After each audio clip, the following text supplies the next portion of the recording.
30 Fort Laramie, July 2022. Fort Laramie, July 19th, 2022. Woke up at 5 a.m. this morning and began breaking down camp and getting the truck loaded for the move to Fort Laramie today. Cindy did the inside and we got hooked up by 6 a.m. so now know it takes us an hour minimum to break camp.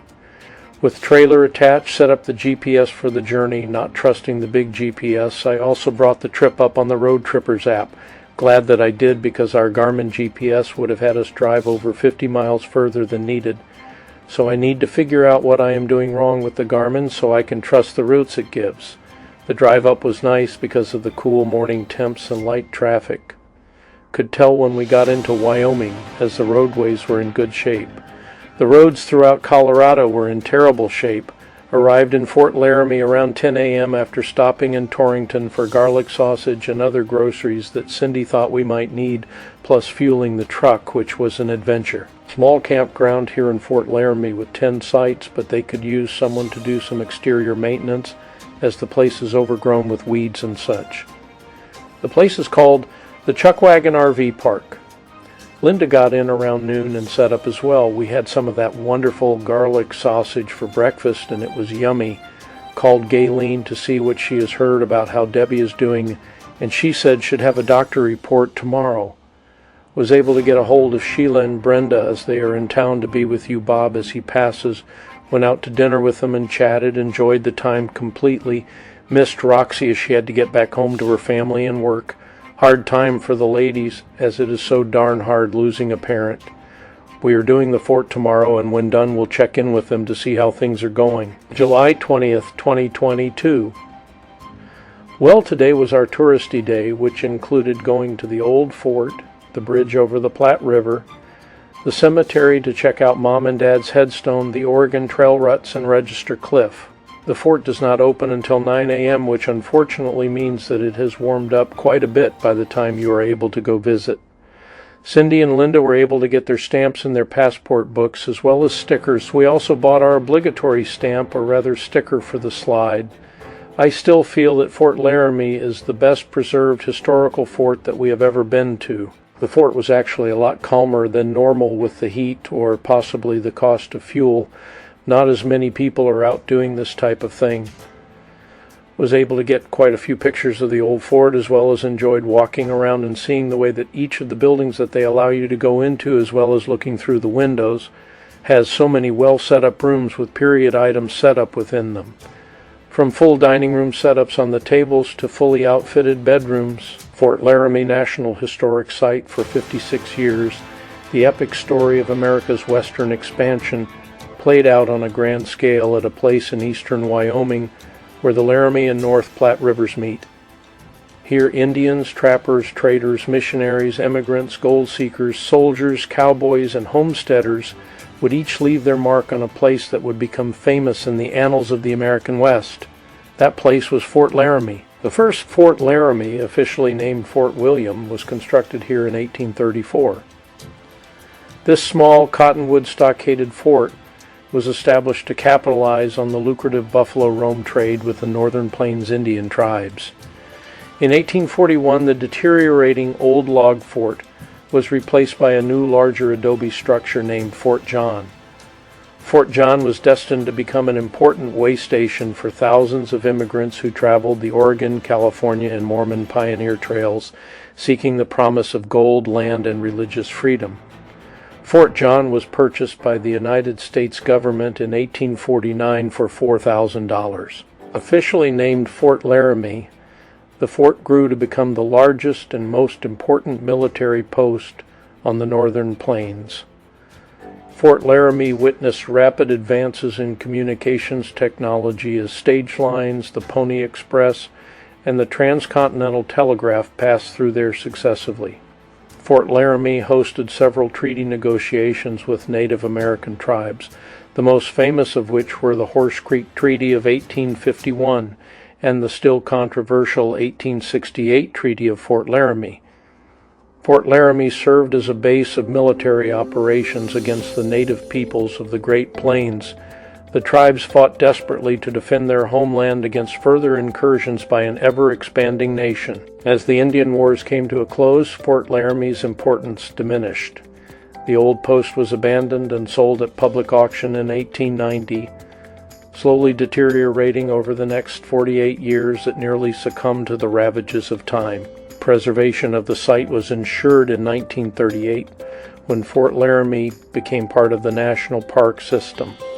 Visit the past and hear the voices of the many thousands who passed through Fort Laramie. Walk in the footsteps of larger-than-life characters of the Old West such as Red Cloud, Spotted Tail, Jim Bridger and Kit Carson, Generals Crook, Sherman and Sheridan, and Buffalo Bill, Wild Bill Hickok, and Calamity Jane. For 56 years, the epic story of America's western expansion officially played out on a grand scale at a place in eastern Wyoming, largest and where the Laramie and North Platte rivers meet. Here, Indians, Fort Laramie trappers, traders, missionaries, immigrants, gold seekers, soldiers, technology cowboys, and homesteaders would each leave their mark on a transcontinental place that would become famous in the annals of the American West. That place was Fort Laramie. The first Fort Laramie, officially named Fort William, was constructed here in 1834. This small cottonwood stockaded fort was established to capitalize on the lucrative buffalo robe trade with the Northern Plains Indian tribes. 1841, the deteriorating old log fort was replaced by a new, larger adobe structure named Fort John.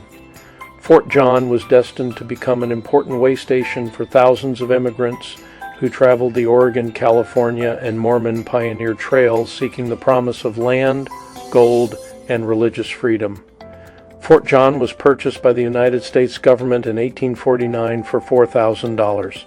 Officially named Fort Laramie, the fort grew to become the largest and most important military post on the Northern Plains. Fort Laramie witnessed rapid advances in communications technology as stage lines, the Pony Express, and the transcontinental telegraph passed through successively. Fort Laramie hosted several treaty negotiations with Native American tribes, the most famous of which were the Horse Creek Treaty of 1851 and the still controversial 1868 Treaty of Fort Laramie. Fort Laramie served as a base of military operations against the native peoples of the Great Plains. The tribes fought desperately to defend their homeland against further incursions by an ever-expanding nation. As the Indian Wars came to a close, Fort Laramie's importance diminished. The old post was abandoned and sold at public auction in 1890. Slowly deteriorating over the next 48 years, it nearly succumbed to the ravages of time. Preservation of the site was ensured in 1938 when Fort Laramie became part of the National Park System. Visit the past and hear the voices of the many thousands who passed through Fort Laramie.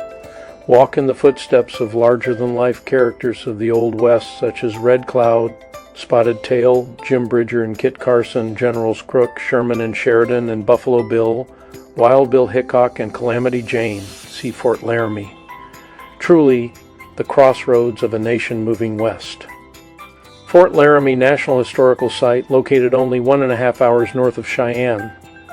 Why and 1 hour west of Scottsbluff. Many things to do. There's a lot to see and do while you're visiting Fort Laramie National Historic Site. The park is open year-round. The grounds are open from sunrise to sunset each day. Visitor Center winter hours are 8 a.m. to 4:30 daily except Thanksgiving, Christmas, and New Year's Day. Summer hours, Memorial Day to Labor Day, are 9 a.m. to 7 p.m. Visitor Center exhibits, video program, bookstore and gift shop, audio tours, visitor information, junior ranger program, living history, historic weapons demonstrations Friday through Sunday throughout the summer. Staff will offer historic weapons demonstrations as staffing permits. Talks and programs, interpretive programs are offered daily and are approximately 30 minutes long. Check at the Visitor Center for a program schedule.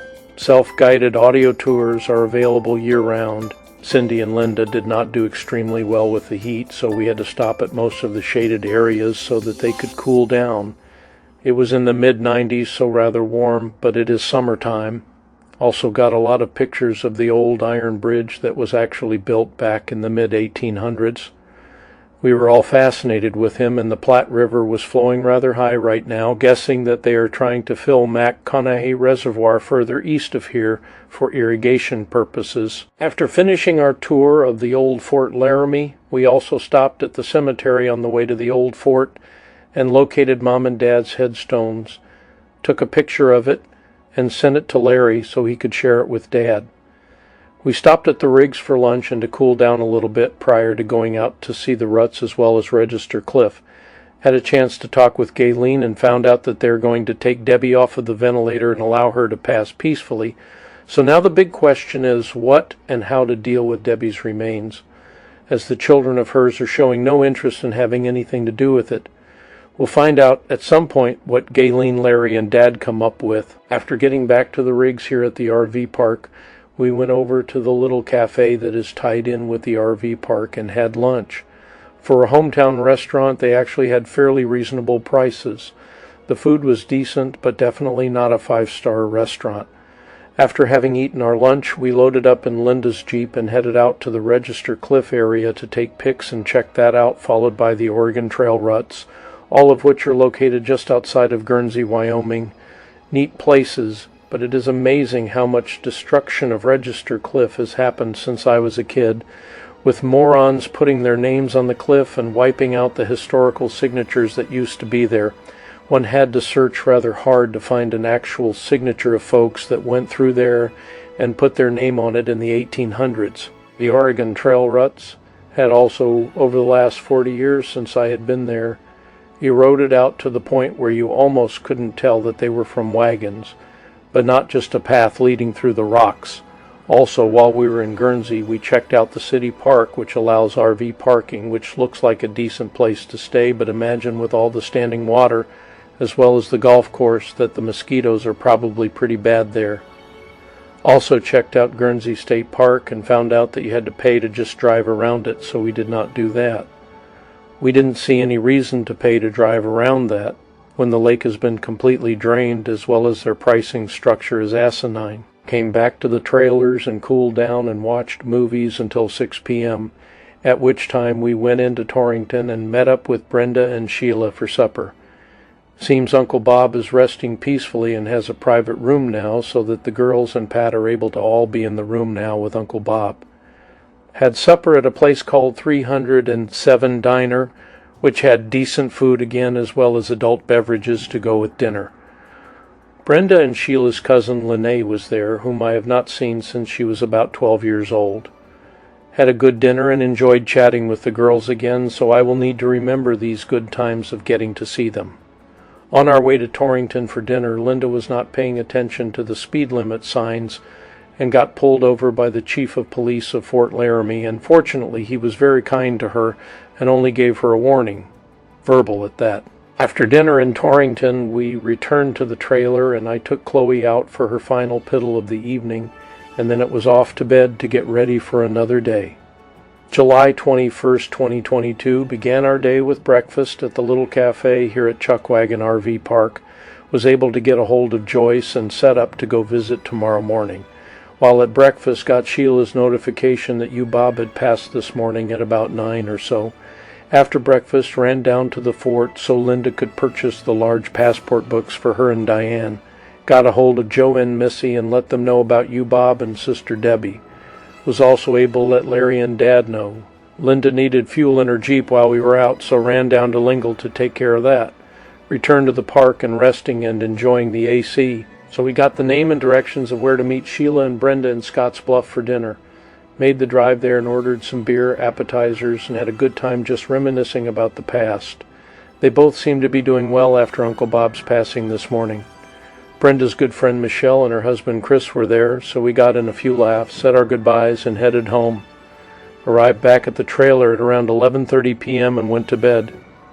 July 22nd, 2022, today is our last day here in Fort Laramie, so I was happy when I was able to make arrangements to go visit with Joyce and Gaithel.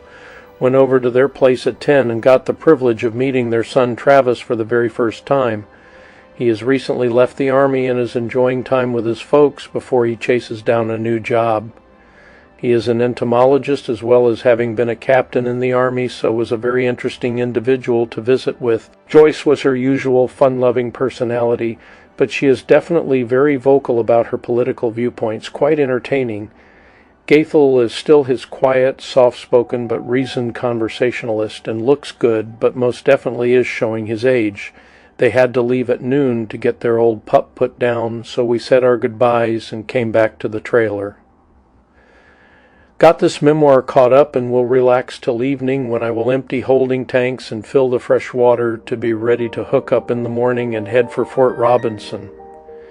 Has been a good stay here, but sad to have lost Uncle Bob.